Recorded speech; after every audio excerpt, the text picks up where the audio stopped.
안녕하십니까. MBN 뉴스 특보입니다. 네, 어제 오전 11시 22분부로 윤석열 대통령이 파면됐습니다. 네, 이제 본격 조기 대선 국면으로 들어간 정치권 상황 오늘 좀 자세히 짚어보겠습니다. 먼저 영상 먼저 보고 올까요? 자유 헌정 질서를 지키기 위해 비상계엄을 선포합니다. 오늘 다 잡혀간다고.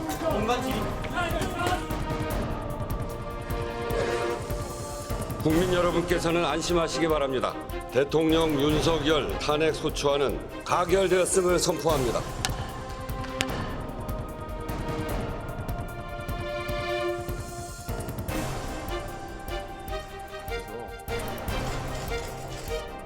아까 내가 1차장한테 어떠한 지시를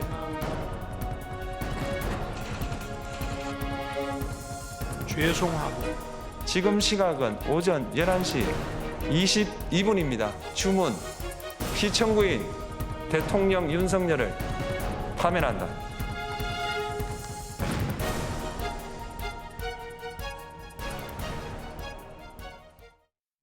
네, 지금 직접 영상으로 좀 보셨습니다만 윤석열 전 대통령 절차적 하자 그리고 계엄의 정당성을 주장을 했습니다만 결국 이 파면됐습니다. 탄핵 찬반을 주장했었던 사람들의 약간 엇갈린 이 모습도 이 탄핵 선고 이후에 이 좀 모습이 좀 같이 나왔었는데 저희가 좀 하나하나 키워드로 좀 오늘 좀 짚어보겠습니다. 먼저 첫 번째 키워드 같이 볼까요?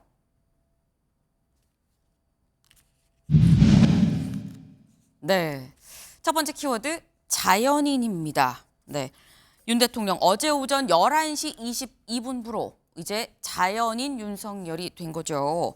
이 자연인이 됐다는 얘기는 대통령으로서 누렸던 그동안의 예우, 권한을 상실했다라고 볼 수 있을 텐데 대체 어떤 권한이 있는지 좀 짚어보겠습니다. 네, 전직 대통령으로서 받았던 이 예우 뭐가 있느냐?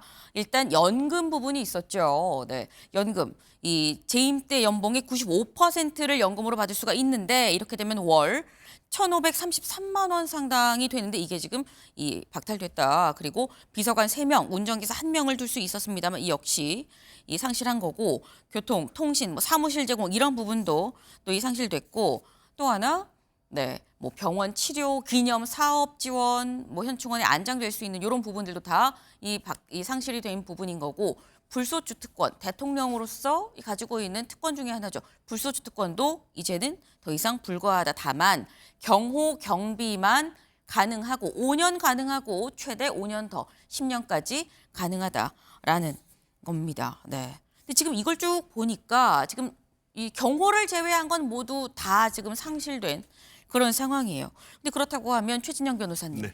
지금 일단은 윤 대통령 관저에 있거든요. 한남동 관저에서도 지금 나와야 되는 상황인 것 같은데 그럼 서초동 사저로 가게 되는 걸까요? 일단 서초동 사저로 갈 가능성이 현실적으로 가장 높죠. 네. 마치 그 2017년 3월 10일 금요일 박근혜 전 대통령에 대한 탄핵이 있은 이후 그 이틀 뒤인 그러니까 12일 날 일요일이었죠. 저녁쯤으로 기억이 되는데 박근혜 전 대통령이 청와대를 나와서 삼성동 사저로 이사를 했었지 않습니까? 네. 이틀 동안 특별히 준비된 것이 없어가지고 아마 삼성동 사저 오래 비어 있다 보니까 난방도 제대로 안 됐다라는 후문이 있는데 이번에도 비슷한 사정이다라는 후문이 들려오는 것 같습니다. 네. 실제 그 서초동에 있는 아크로비스타 사실 굉장히 어떻게 보면 좋은 그 주상복합 아파트이지만 네. 이미 벌써 2, 3년 가량 비어 있는 그런 상황 속에서 지금 그 대통령 집무실에서 탄핵이 당할 것이라고 크게 예측을 하지 못했다고 합니다. 그러다 보니까 미리 돌아갈 그 사저에 대한 준비가 전혀 없었던 그런 상황이라서 이사하는데 과연 박근혜 전 대통령처럼 홀몸이었기 때문에 금방 갈 수 있었지만 현 상황 속에서 과연 얼마나 빠르게 이사를 갈 수가 있을지 더불어서 예전에 박근혜 전 대통령 같은 경우에는 사저가 단독주택이다 보니까 그 경호동을 짓고 이런 부분에 있어서 나름대로 그렇죠. 어떤 편한 어떻게 보면 편리성이 있었지만 이 그 주상복합 아파트 같은 경우에는 공동주택이다 보니까 거기에 경호원들이 상주를 하고 하는 부분에서 상당히 어려운 점이 있어서 네. 그런 부분을 준비하는 과정에서도 조금 더 시간이 걸리지 않을까 하는 그런 예측도 지금 나오는 것 같습니다. 네. 그러니까 지금 말씀 들어보신 것처럼 일단 현재 이 서초동에 있었던 기존의 사전은 좀 비어 있었던 상태입니다. 때문에 뭐 당장 어제 선고가 나고 난 다음에 뭐 오늘 옮길 수 있다 뭐 이렇게 얘기를 할 수 있는 상황이 아니다라는 말씀인 건데 지금 말씀처럼 여기로 옮기는 게 과연 쉬운 일이겠느냐라는 얘기도 나와요. 지금 현재 이 해당 이 지금 주상복합 좋은 아파트다라고 말씀하셨는데 해당 주민들은 뭐라고 얘기를 하느냐 같이 좀 볼까요? 해당 주민들은 이 취재진이 가서 물어보면 이런 얘기를 지금 하고 있습니다. 이 시위대로 인해서 불편이 좀 걱정이 된다. 안타깝지만 어쩔 수 없다. 그러면서 또 이런 얘기도 해요.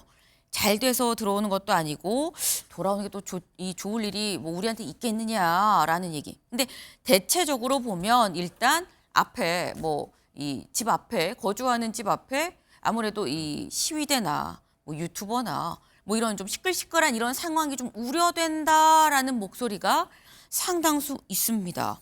더불어서 지금 이 최 변호사님 말씀해 주신 것처럼 이승훈 변호사님 사실 경호동 문제도 어떻게 보면은 그냥 쉽게 지나칠 수 있는 부분이 아닌 게 주상복합 아파트인데 경호 인력들은 그럼 어디에서 있을 것이냐 다른 데 있으면 이게 또 경호가 되겠느냐는 문제가 현실적으로 있기도 있거든요. 굉장히 현실적일 것 같아요. 거기가 굉장히 고가의 토지잖아요. 네. 거기에 경호동을 설치하기도 어려울 것 같고 또 아파트인데 아파트에 별도 부지를 낼 수도 없을 것 같고 네. 그래서 결과적으로는 어디론가 가셔야 될 것 같은데 박근혜 전 대통령과 같은 분은 정치적 고향이 대구잖아요. 네. 대구에 내려갔을 때 그나마 이렇게 환영해주는 인파도 있고 챙겨주는 인파도 있을 건데 윤석열 대통령이 어디를 가든 환영받을 수 있을까? 그런 측면에서는 참 갈 데가 없겠구나 이런 생각이 들고 특히 아파트에서 얼마나 많은 사람을 봐야 되겠습니까? 네. 근데 본인 스스로도 사람 마주치기가 좀 어려울 것 같은데 그런 측면에서는 빨리 좀 한적한 곳을 알아봐야 되지 않을까? 그래야지만이 경호도 가능하지 않을까 이런 생각이 들고 또 권력이 없는 분이잖아요, 이제는. 그렇다고 한다면 아파트 앞에서 누가 시위를 특별히 할 이유가 있겠습니까? 제 생각에는 뭐 시위로 인한 불편은 별로 없을 것 같은데 네. 문제는 이제 윤석열 대통령이 시위에 안 나가는 게 중요하죠. 본인이 시위에 나가지 않는다라고 한다면 아파트 앞에서 시위를 하시는 분은 별로 없을 것 같고요. 다만 그래도 전직 대통령이니까 또 주변에서 좀 그나마 위로를 좀 해주는 게 좋지 않을까 싶습니다. 네. 지금 말씀처럼 일단 뭐 시위대는 글쎄 그 부분은 잘 모르겠지만 어쨌거나 경호하는 인력들이 어디에서 머무를지가 이 현실적인 공간을 구하는 것 자체가 쉽지 않아 보이기 때문에 다른 데로 또 가야 되는 거 아니냐 뭐 말씀하셨어요. 사실 어제 이 실제로 윤 대통령과 이 얘기를 뭐 나눈 뭐 일부 전해진 얘기긴 합니다만 나오는 얘기가 강아지들도 이 상당히 많은 이 9마리인가요? 지금 키우고 있죠. 그러다 보니까 집으로 다시 주상복합 아파트로 들어갈 수 있을까라는 얘기도 또 나왔다라는 얘기가 지금 전해지고 있습니다. 네. 지금 현재 저희가 쭉 아까 이 자연인 윤석열이 되면서 상실되는 뭐 특권, 권한 이런 부분을 좀 지켜봤는데 그 중에 하나가 불소추 특권이죠. 불소추 특권. 이제 이 불소추 특권도 자연인 윤석열로서는 이제 상실돼서 갖고 있지 않다라고 봐야 될 것 같은데 같이 좀 보겠습니다. 불소추 특권이 더 이상은 불가하다라는 거예요. 근데 보면 윤석열 전 대통령의 이 부부가 받고 있는 현재 혐의 그리고 남아있는 수사가 있습니다. 지금 보면 뭐 비상계엄 선포, 그러니까 내란죄에 관련한 부분 얘기를 하는 거죠. 형사소송, 형사 재판으로 지금 진행이 되고 있는 그리고 공수처의 체포영장을 집행을 방해한 부분. 공천 개입 의혹, 뭐 명태균, 이른바 명태균 의혹, 최혜병 수사 외압 의혹, 명품백 수수 의혹, 그리고 도이치모터스 주가 조작 연루 의혹 등등이 지금 뭐 윤 대통령만 혹은 뭐 김 여사만 혹은 같이 받고 있는 이런 지금 이제 받고 있는 뭐 재판도 있고요, 수사도 있고요, 또 수사로 진행이 될 수 있을 것 같다라는 부분들이 좀 거기에 지금 담겨 있는데 이 중에서 사실 명태균 의혹은 지금 서울중앙지검에서 계속 수사 중인 거고요. 명품백과 도이치모터스 사건은 서울고검에 지금 항고가 이미 들어와서 재수사를 들어갈까 말까를 지금 고민을 하고 있는 상황으로 지금 보입니다. 사실 이게 최 변호사님 파면 자체도 사실 굉장히 중대한 사안이긴 합니다만 파면 이후에 윤 대통령 내외 입장에선 후속타가 더 우려가 될 수도 있겠다라는 생각이 들어요. 그렇습니다. 아까 말씀하신 것처럼 전직 대통령 예우에 관한 법률에 따르는 여러 가지 경제적 지원이라든가 인적 물적 지원 이런 부분보다도 오히려 헌법 84조에서 얘기하는 대통령은 재직 중에 내란 또는 외환죄를 제외한 죄로서 소추당하지 아니한다. 그와 같은 그 방어막이 없어졌기 때문에 자연인, 오늘 키워드가 자연인 아니겠습니까? 네. 보통 일반인으로서 지금 그 정치적 사건에 대해서 네. 변호사를 선임을 하고 어떻게 보면 이에 대한 형사적인 대응을 해야 되는 것이 오히려 가장 지금 그 마음에 또 정신적 부담이 될 가능성이 상당히 크지 않을까 생각을 합니다. 다만 지금 이번에 있었던 비상계엄 선포와 관련해서 이미 내란죄로 지금 기소가 됐는데 네. 그와 별도로 그 직권남용 뭐 이런 부분에 대한 것도 문제가 된다라고 일각에서는 얘기하고 있습니다만 네. 우리가 그 내란죄 자체에서는 그것이 직권남용 권리행사 방해죄는 다 포함되는 부분이 있기 때문에 그 부분이 법률적으로 큰 문제는 되지는 않을 것 같고 다만 그 지난번에 체포 구속당하는 그 과정 속에서 이를 막는 과정에서 있었던 이런 부분도 네. 지금 그 어떻게 보면 검찰 측 같은 경우에는 그것이 특수공무집행 방해라고 하고 있습니다만 그때의 영장의 어떤 그 집행 과정에서 오히려 적법 절차 위반으로 오히려 불법 체포자라는 그런 논란이 있지 않습니까? 그렇기 때문에 아마 이런 부분과 관련해 가지고 법률적인 부분이 계속 다툼이 될 수 있는 그런데 말씀드린 것처럼 현직에 있을 때는 그것이 바로 소추가 될 일이 없었고 수사될 일이 없었는데 네. 이제는 그 모든 것 지금 이미 그 내란죄의 내란 수괴 이 부분으로 지금 다가오는 4월 14일 날 첫 재판이 되고 있다고 하는데 그와 같은 재판을 직접 나가는 것만 해도 굉장히 많이 부담이 될 텐데 그것 이외에 별도로 지속적인 수사에 나가서 조사를 받아야 된다는 것 자체로도 상당히 지금 큰 부분이고 나아가 본인에 대한 어떤 형사 사건뿐만 아니고 김건희 여사에 대한 지금 여러 가지 의혹되는 부분 특히 최근에 보면은 그 도이치 모터 사건 관련되는 부분이 대법원에서 유죄로 확정되는 과정에서 과연 공범으로서 그 수사가 계속 지속될지 여부 이런 네. 부분이 향후에 대통령 부부의 어떻게 보면 윤석열 대통령의 개인 부분을 넘어서 부부 전부의 사법 리스크 이런 부분이 있기 때문에 어떻게 대응해 나가실지 아마 그런 부분에 대해서 아마 현재의 변호인들과 대응을 하고 있지 않을까 생각을 합니다. 네.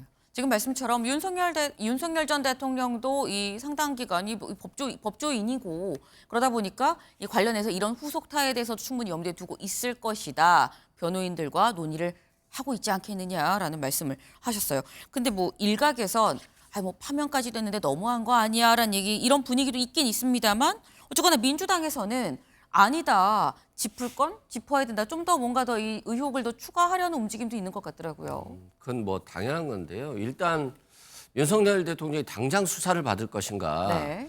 여기에 대해서는 좀 의문이 있어요. 왜냐하면 검찰총장이 네.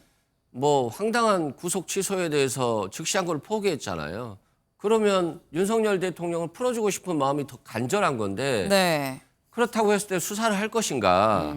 두 번째는 대통령 파면과 관련해서 변호인단이 있었잖아요. 엄청나게 많은 변호인단이 있다라고 하면서 굉장히 뭐 무료 변론들을 많이 했을 것 같아요. 네. 근데 대통령직을 잃었을 지금 상황에서 무료 변론을 누가 할 것인가도 좀 의문이고요.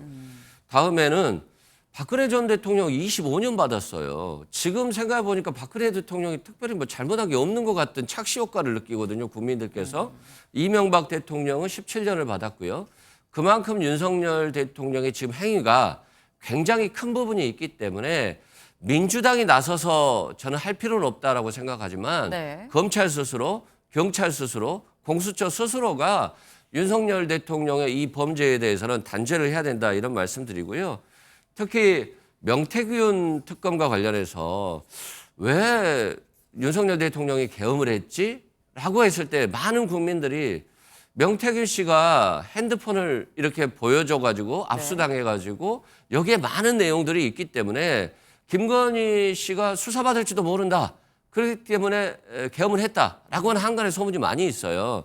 그만큼 명태균의 황금폰에는 엄청나게 많은 윤석열 대통령과 김건희 여사의 전 대통령과 김건희 여사의 많은 문제점들이 있을 수 있기 때문에 여기에 대해서 국민들이 굉장히 관심을 가질 것이고 민주당이 수사해라 마라 라기보다는 검찰과 수사기관들이 스스로 이제까지 과오를 반성하고 이재명 대표 매일같이 수사에서 부르고 재판 다지는 데 대해서 굉장히 흥분을 느꼈을 거 아닙니까?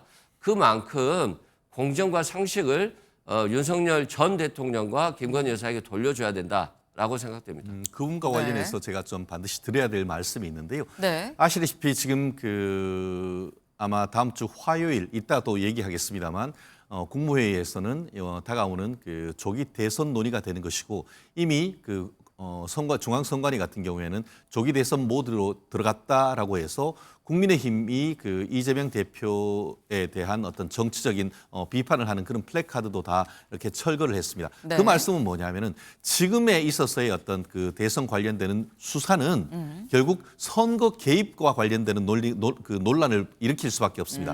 사실 이재명 대표 같은 경우에도 지난 대선에서 윤석열 후보와 경쟁하는 과정에서 이미 그 당시에도 네. 이재명 성남시장 당시에 대장동 사건, 백현동 사건 이런 부분에 대한 수사를 진행하다가 대검에서 선언을 했습니다. 이제 6개월 정도를 남기고 대선 과정으로 가기 때문에 검찰의 수사가 정치 개입의 논란이 있을 수 있다. 그런 것을 해서 그 대선 과정에서의 개입 논란을 방지하기 위해서 우리는 수사를 당분간 중지한다라는 선언을 했던 것이 네. 제가 기억이 납니다. 그렇기 때문에 지금 민주당 같은 경우에는 이렇게 대통령을 탄핵하고 이미 내란죄로 해가지고 구속, 기소까지 했는 이런 상황 속에서 대선이 지금 막 6개월밖에 안 남았는데 네. 여전히 명태균 특검이다 아니면 관련되는 얘기를 하면서 계속적인 어떤 수사를 한다는 것은 결국 검찰이나 특검을 통해서 사실상 이번 이 조기 대선에 영향을 미치려고 한다는 그런 의혹으로부터 자유롭기 어렵습니다. 그렇다고 한다고 하면은 이 짧은 기간 6개월 동안만이라도 수사와 관련되는 부분은 정지하는 것이 마치 지난 대선 과정에서 검찰이 수사를 이재명 대표에 대한 수사를 정지했는 것과 마찬가지로 지금으로서는 수사를 자제하는 것이 저는 아하. 합당하다고 봅니다. 그러니까 지금 말씀은 이런 거예요. 그러니까 지금 이 남아있는 의혹들 수사를 더 해야 된다. 당연한 거 아니냐고 말씀하셨는데 그게 아니다. 지금 이제 선거 2달밖에 안 남았다. 60일 안에 대선을 치르는데 지금 수사를 뭔가 새롭게 시작을 한다거나 이 검찰이 손을 댄다고 하는 건 다른 오해를 불러일으킬 수 있기 때문에 선거가 끝날 때까진 자제하는 게 맞는 거 아니냐라는 말씀이셨어요. 그러니까 지금 양쪽 얘기가 지금 완전히 다른 상황이죠. 아마 검찰도 지금 굉장히 많은 생각을 하고 있지 않을까. 왜냐하면 당장 지금 서울고검에서 손에 쥐고 있는 사건도 있거든요. 항고가 지금 들어와서. 여기서 검찰이 어떤 결정을 내릴까가 주목이 될 수밖에 없고 사실 이건 재수사를 하겠다라고 결정을 할지 말지 문제지만 이미 아까 잠깐 얘기 중에 나왔죠. 오는 14일에 윤석열 전 대통령은 형사재판에 출석을 해야만 합니다. 이제 공판 준비 기일이 아니라 공판이 이제 본격 시작이 돼요. 이제 여기 이제 본격적으로 이제 공판이 시작이 되면 당사자 당이 나갈 수밖에 없는 건데 관련해서 이 14일 날 있는 첫 이 공판 출석하는 공판 내란죄 관련 부분인 거죠. 그러다 보니까 어제 헌재의 이 발언들이 주목을 받고 있습니다. 직접 들어보고 오실까요? 피청구인은 국회의 권한 행사를 막는 등 정치적 목적으로 병력을 투입함으로써 국가 안전보장과 국토방위를 사명으로 하여 나라를 위해 봉사하여 온 군인들이 일반 시민들과 대치하도록 만들었습니다. 이에 피청구인은 국군의 정치적 중립성을 침해하고 헌법에 따른 국군 통수 의무를 위반하였습니다. 중앙선관위 청사에 투입된 병력은 출입 통제를 하면서 당직자들의 휴대전화를 압수하고 전산 시스템을 촬영하였습니다. 영장 없이 압수수색을 하도록 하여 영장주의를 위반한 것이자 선관위의 독립성을 침해한 것입니다. 네, 지금 문영배 이 대행이 얘기를 한 게 조목조목 좀 들어보시면 첫째 이러이러해서 위법하다 이 지시를 했다 이런 얘기를 좀 하고 있어요. 뭐냐? 그러니까 의원을 끌어내라고 지시를 했느냐, 이 지시했느냐, 지시했다. 법조인 체포 관여했냐, 관여했다. 그리고 비상입법기구 관련해서 이것도 윤 대통령이 지시를 해서 작성을 한 거다. 이런 식의 지금 어떻게 보면 사실관계 여부를 놓고서 약간 이 다투던 이런 부분들에 대해서 지시했다, 관여했다. 윤 대통령이 지시했다. 이렇게 딱딱 떨어지게 사실관계를 지금 판단을 어제 헌재가 내렸습니다. 근데 그렇다고 한다면 이승훈 변호사님, 사실관계 판단을 헌재에서 내린 게 형사재판의 내란죄에 결국 영향을 미치는 거 아니겠느냐라는 얘기가 나와요. 미칠 수밖에 없다라고 미칠 봐요. 수밖에 없다. 그렇죠. 일단은 많은 검찰 피의자 신문 조서들을 보고 헌법재판소가 판단했잖아요. 네. 그리고 헌법재판소에 직접 나와서 증언을 했고 그것들이 조서에 기재됐잖아요. 그러면서 윤석열 대통령이 뭘 했느냐. 윤석열 대통령이 경로하는데 누가 따르지 않겠습니까? 일단 국무회의에서도 윤석열 대통령이 너무 경로를 해서 본인이 그냥 스스로 발표를 하려고 해서 대통령을 붙잡고 아니 국무회의 심의라도 해야 됩니다 라고 했다는 거잖아요. 그런데 심의는 하지 않고 의사정족수가 딱 채워지니까 바로 통과시켜버린 거잖아요. 그래서 결국 국무회의 심의조차도 없었다는 것이고 아니 대법원 전 대법관과 전 대법원장을 체포하려고 했다는 거잖아요. 사법부의 독립도 침탈했다. 중앙선거관리위원회에 나가서 영장도 없이 핸드폰을 빼앗고 증거들을 확보했다. 그래서 영장주의를 위반했다라고 하는 것이고 포고령과 관련해서도 정치활동을 금지해버렸고 영장 없이 체포할 수 있게 했고 언론 출판 집회 결사의 자유를 제한할 수 있게 했기 때문에 이것도 헌법 위반이고 기본권 위반이고 정치활동 참여 위반이거든요. 네. 결국 이것은 형사재판에 있어서도 같이 갈 수밖에 없죠. 그래서 윤석열 대통령 측에서 자꾸 각하 하잖아요. 네. 기각될 가능성은 없다는 건 본인들도 아는 거예요. 그러니까 잘못한 게 있기 때문에 이 잘못한 것이 잘못한 게 없다라고 판단할 수는 없기 때문에 뭐 구속 기간이 잘못됐어요. 몇 시간이 초과됐어요. 네. 공수처는 수사권이 없어요. 이런 것밖에 없는 거예요. 그래서 정말 더 나쁜 게요. 공수처 수사권이 없으면 경찰 가서 수사 받으시면 되잖아요. 그리고 내란 특검 하자고 했을 때 통과시키면 되잖아요. 특검도 못 받겠다. 경찰 수사도 못 받겠다. 검찰 수사도 못 받겠다. 그래놓고 검찰 공수처가 하면은 수사권 없다? 빠져나갈 구멍이 없으니까 오로지 그 권력으로 그 구멍만을 만들어냈는데 이제는 권력이 없잖아요. 그러면 재판부도 공정과 상식에 맞추어서 판결을 선고할 것이다라고 생각됩니다. 네. 그러니까 지금 말씀은 헌재의 판단이 이 내란죄 형사 소송에 영향을 미칠 수밖에 없는 거 아니냐. 결국은 같은 사실관계를 놓고서 판단을 하는 건데라는 말씀이에요. 근데 사실 이 부분이 최진영 변호사님 그 전에 이 파면이라는 결과, 이 인용이라는 결과가 나오기 전에 나왔던 얘기가 형사재판과 헌재의 판단은 별개이기 때문에 여기서 여기서 인용이 되는데 여기서 무죄 나오면 어떻게 뭐 이런 얘기까지도 있었었거든요. 어떻게 보십니까? 그렇습니다. 변론 종결한 이후에 네. 거의 뭐 그 한 달 10일 가까이 거의 36일입니까?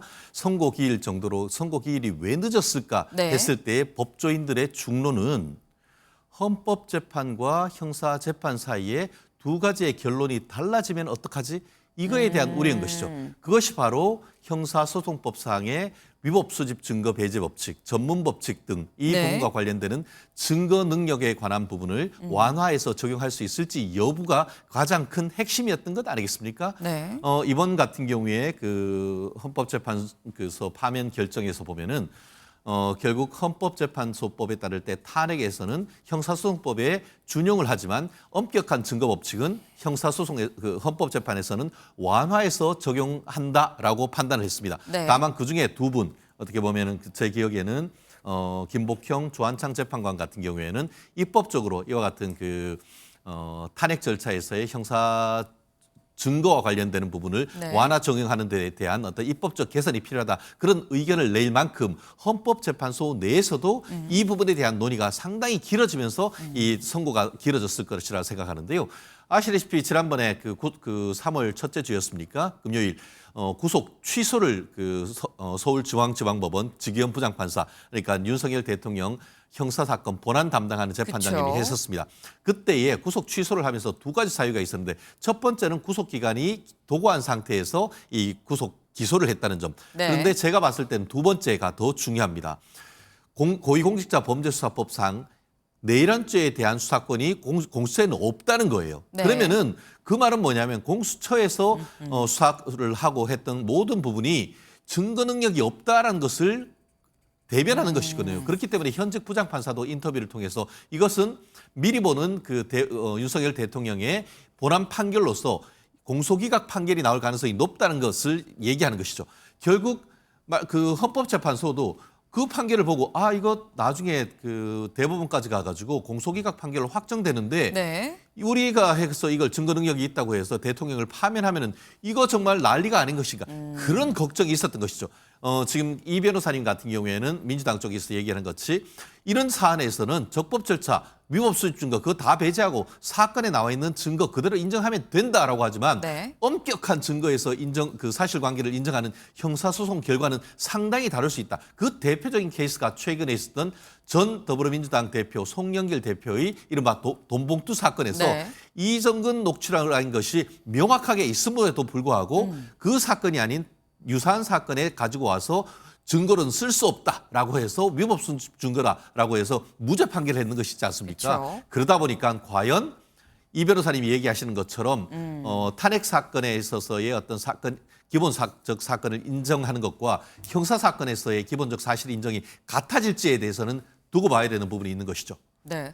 지금 말씀을 지금 들어보면 이겁니다. 구속 취소. 그러니까 윤석열 전 대통령이 구속 취소될 때 사유의 두 번째 사유가 공수처가 관련 수사 권한이 있는 것이냐, 공수처가 수사한 이런 내용을 가지고 판단을 할 수 있는 거냐, 뭐 이런 취지에 들어 있었기 때문에 그 구속 취소 결정을 내린 재판부가 똑같이 형사 재판을 맡고 있는 만큼 아마도 이 소송 관련해서 형사 재판 관련해서도 모르는 거다. 헌재가 사실관계 판단을 내렸지만 이거를 그대로 갖고 오지 않고 별도로 판단을 할 수 있다라고 지금 또 말씀을 하셨어요. 네.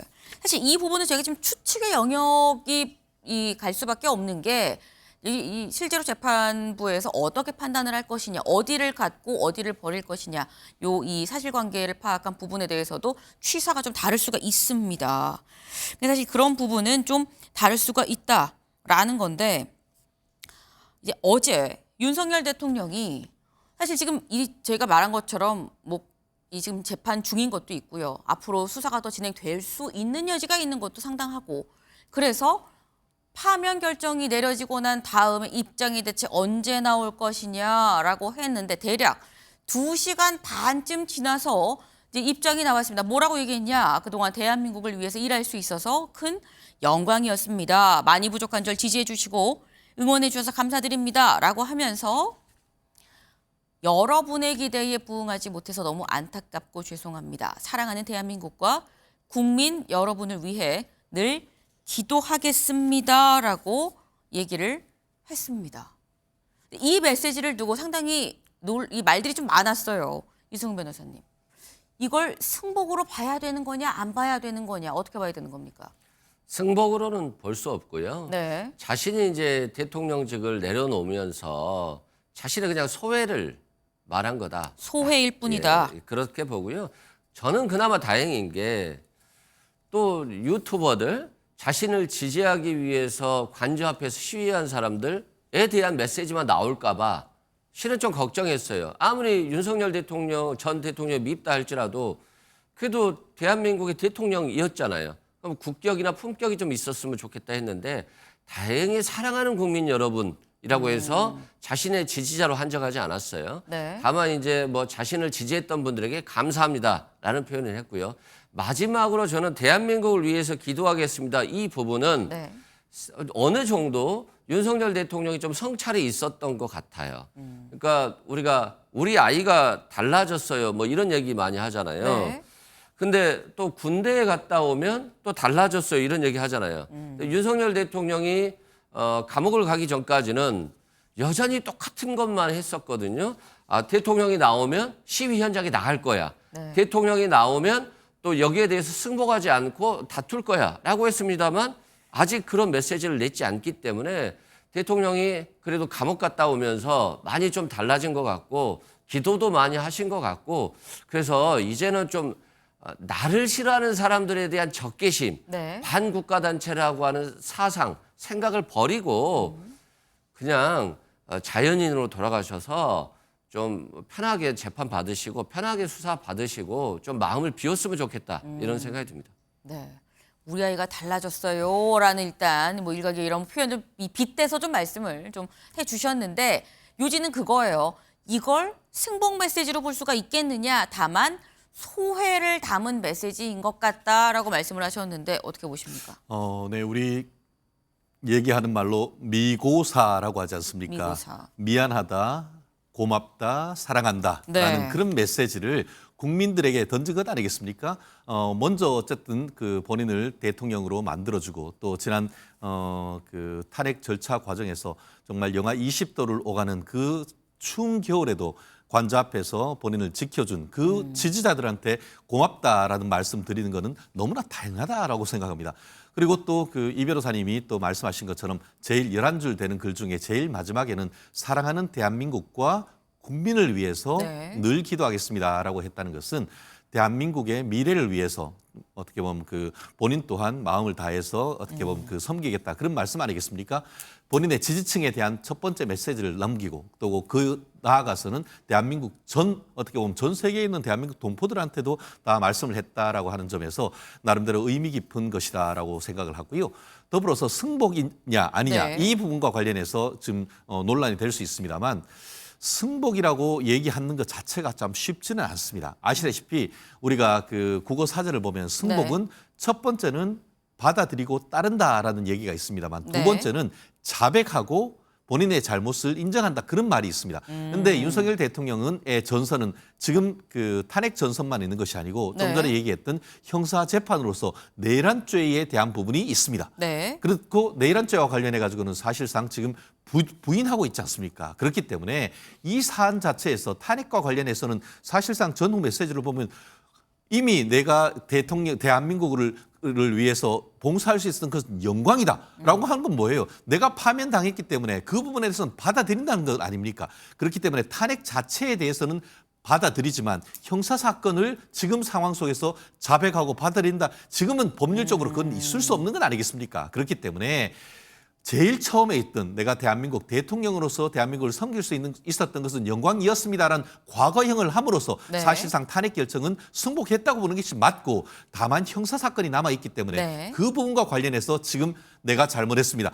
자백할 수는 없는 겁니다. 그렇기 때문에 형사사건과 관련되는 부분이 있다 보니까 네. 완전히 이 부분을 내가 승복한다라는 메시지를 지금 당장 낼 수 없다는 점 그 부분에 대해서는 국민들이 납득할 수 있지 않을까 생각합니다. 지금 말씀은 승복한다라고 얘기를 하게 되면 이거는 자백을 하는 거랑 마찬가지이기 때문에 윤 대통령 입장에선 실질적으로 현재의 판단을 존중하고 따르는 입장인 건 맞지만 그걸 승복합니다라고 얘기할 수 없는 거 아니겠냐라고 말씀하셨는데 요것도 하나 여쭤볼게요. 아까 잠깐 말씀을 하셨던 게 이승훈 변호사님께서 아니 뭐 이 윤석열 대통령이 뭐 승복 문제가 아니라 시위 집회에 나갈 수도 있어요라는 취지로 또 말씀을 하셨었어요. 그게 민주당이 지난번에 그 윤석열 대통령 구속 취소돼서 나왔을 때 네. 관저 정치를 적극적으로 할 것이다라고 하면서 상당히 저주에 가까운 얘기를 했었습니다. 저주. 그렇지만 윤석열 대통령 어떻게 했습니까? 계속 그 조용조용 하시다가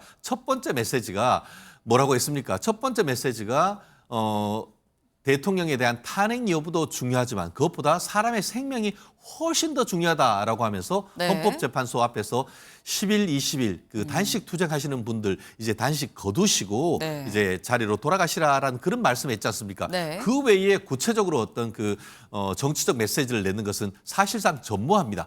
실제 대통령 탄핵 과정에서 대통령이 얘기했던 것은 헌법재판소에서 직접 변론을 하는 그 외에는 정치적 메시지를 내는 것이라고는 거의 제로에 가깝습니다.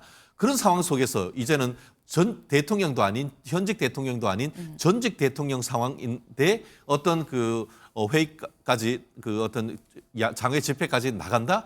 그러기는 현실적으로 어렵죠. 좀 전에 얘기하신 것처럼 형사적인 위험이 있고 거기다가 김건희 여사에 대한 그 형사도 어떻게 진행될지 모르는 상황 속에서 오히려 일단 몸을 추스리시고 본인의 형사 사건 그리고 김건희 여사에 대한 그 수사 이런 부분에 대한 대비하는 그런 부분만 해도 사실 만만치 않은 그런 부분이 있다라는 말씀 드리지 않을 수가 없습니다. 네, 아직 윤 대통령이 거기까지 생각할 여력이 없을 뿐더러 그러지도 않을 거다라는 말씀을 지금 하셨어요. 근데 저희가 지금 윤석열 전 대통령이 이 어제 낸 입장문 이 입장문을 보고 지금 저희가 좀 얘기를 나눠봤는데 뭐 그럴 리 없다. 뭐 아니다. 그 승복이라고 볼 수 있겠느냐라고 얘기가 좀 엇갈렸는데 어제 파면 결정이 내려지고 난 다음에 지금 현재 구속 상태죠. 김용현 전 국방부 장관이 자필로 편지를 써서 또 보냈습니다. 여기 보시면 존경하는 국민 여러분 이런 얘기하면서 너무나 큰 분노와 실망감을 감출 수 없습니다.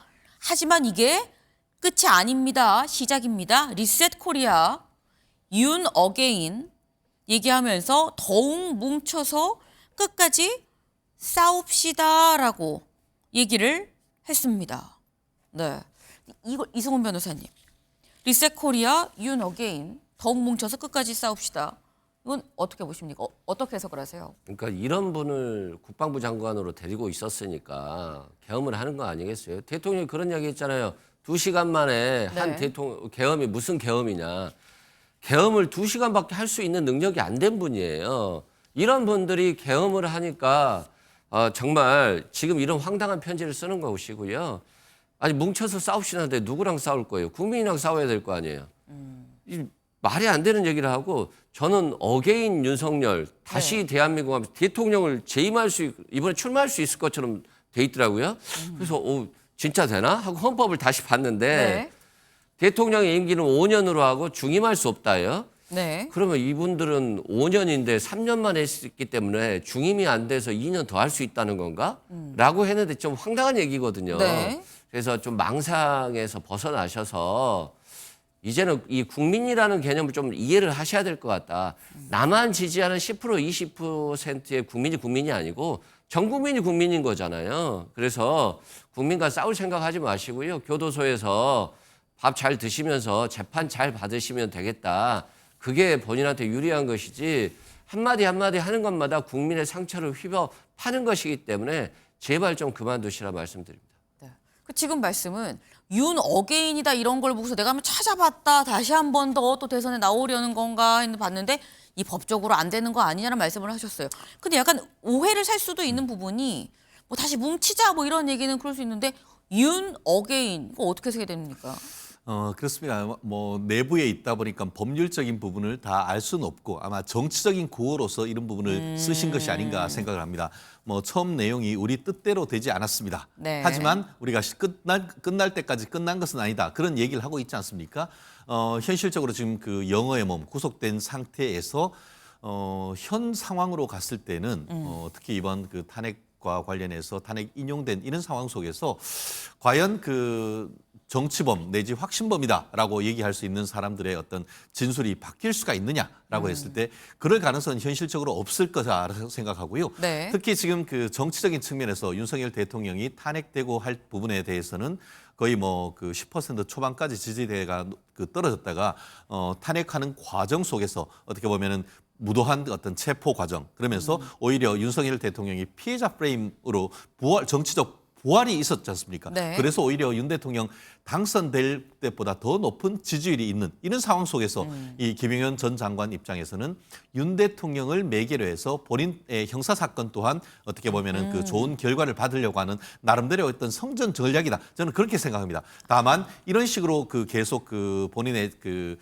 법적인 어떤 행위를 나아갔을 때 네. 무죄가 되거나 아니면 공소기각이 되면은 큰 문제가 없겠지만 만약에 유죄가 될 경우에는 반성하지 않는다라는 취지로 해서 형이 높아질 그럴 위험도 사실 있는 겁니다. 그렇기 때문에 어쨌든 이 사건에 있어서는 물은 엎질러진 것이고 그 상황 속에서 본인의 어떤 정치적 정당성 그리고 본인의 비상계엄을 제안하고 했던 것에 대한 정당성을 연장선상에서 지금 얘기하는 것이고 네. 다만 그러한 부분이 국민들에게 얼마나 호응이 될 것인지 본인들이 그것이 이제 본인에게 도움이 될 것인지 아니면 최종적으로 독이 될 것인지는 오롯이 본인의 책임일 수밖에 없는 그런 상황이다라고 저는 해석을 합니다. 네. 그러니까 지금 말씀은 김용현 전 장관의 어떤 개인적인 이 재판 전략일 수도 있고 약간 정치적 수사적인 발언으로 한 그런 부분들이 있기 때문에 이걸 너무 깊이 생각할 필요는 없다. 뭐 이런 취지로 지금 말씀을 하셨어요. 저희가 지금 윤석열 전 대통령의 입장문 그리고 김용현 전 장관의 이 자필 편지를 통해서 지금 윤 대통령의 상황 그리고 어떤 생각을 하고 있을 것이냐라는 부분을 좀 저희가 짚어봤는데